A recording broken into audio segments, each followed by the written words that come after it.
looking forward now, and this is sort of what, most of the podcast is about, although we've talked with a lot of COVID related topics lately, obviously, but it is the future of fitness. So let's talk a little bit where we think things might maybe heading, from your experience in what you've seen. So first of all, like, how do you think, that the business model for gyms is going to change here in the coming sort of months and years now that we're settling into this new normal? I think we've been forced into more flexibility is how I would define it. Whether that's with our membership agreements, Club 16 didn't have the option to freeze memberships prior to the pandemic. We're a value price facility, high service, high quality.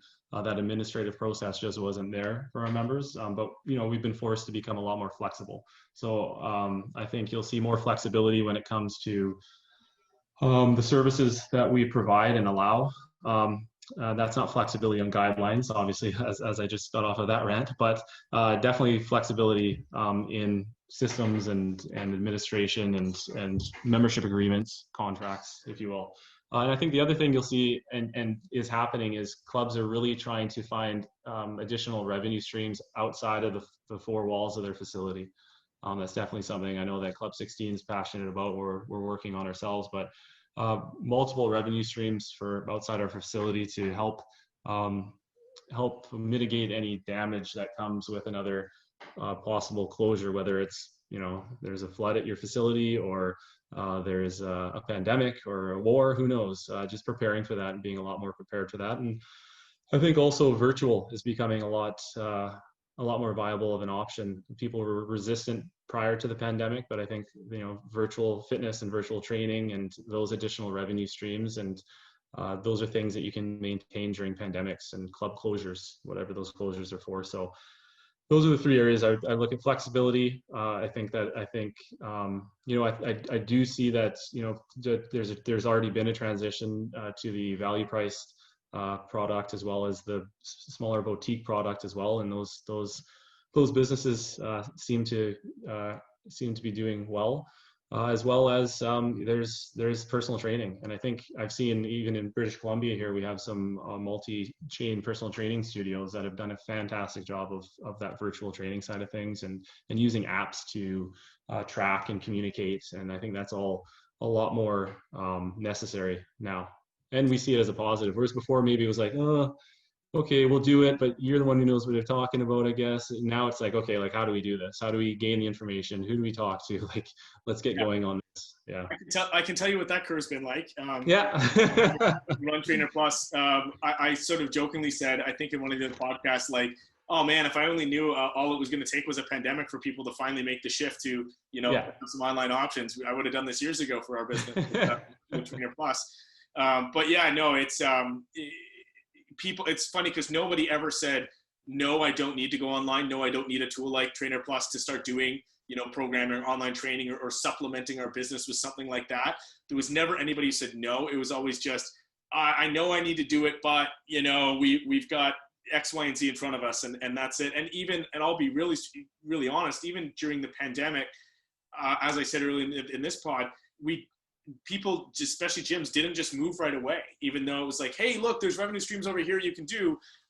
There was other concerns that people had. And it was a reality that I had to accept and figure out, okay, how do we work best with this, and how do we work through this with gyms, and realize what the challenges are. But you sort of hit on three things. So I want to dive in a little bit more to each one of those. The first one was memberships and flexibility. I totally agree. There's been more flexibility. We hear people doing shorter term memberships. We hear people doing that. For my part, I really believe that the business model that was just predicated on what I call an access-based fitness model or business model, we're going to sell access to a facility. People are going to purchase that access, and they're going to come. A big chunk of them aren't going to come regularly. Yeah. We know that this is the nature of fitness. There are those that are going to come regularly, and they're going to renew, and they're going to keep going. And this is where our month-over-month revenue kind of comes from. With memberships, the membership pool kind of shrinking to some extent, just because there is a portion of the population that doesn't feel safe coming back, isn't going to come back. They figured out how to work out at home or online. Other than the flexibility in terms of membership, do you see membership prices going? I've heard people talking about putting their membership prices up. I've even heard of some people trying to put them down and attract more business. Where do you think that that's going to end up settling? Yeah, it's difficult. We hear that on our calls as well. Is anybody else going to increase their prices as well, sort of thing, or is Yeah. anyone else decreasing their prices, or are you allowing people to freeze or cancel and not cancel? I truly think the price point is going to be dependent on the business model. Like there's certain business models that aren't able really to accommodate a price drop, and there's other business models that whatever their services are wouldn't be able to accommodate an increase or wherever they're at already. So I think it's really particular to the. I know I'm not trying to avoid answering the question. I just think Yeah. it's so particular to one, what country are you in, what province are you in, what's your business model, what's your price point today, and what's the climate in the area you're at. So it's difficult. As I say, the counter to that is I'm hearing a lot of people that are on the member side saying, wait a second, I've got less access than I used to have. I'm getting less out of this, but I've got to pay the same amount. And not feeling like, and that's the other pushback, the other pressure that's going the other way on it.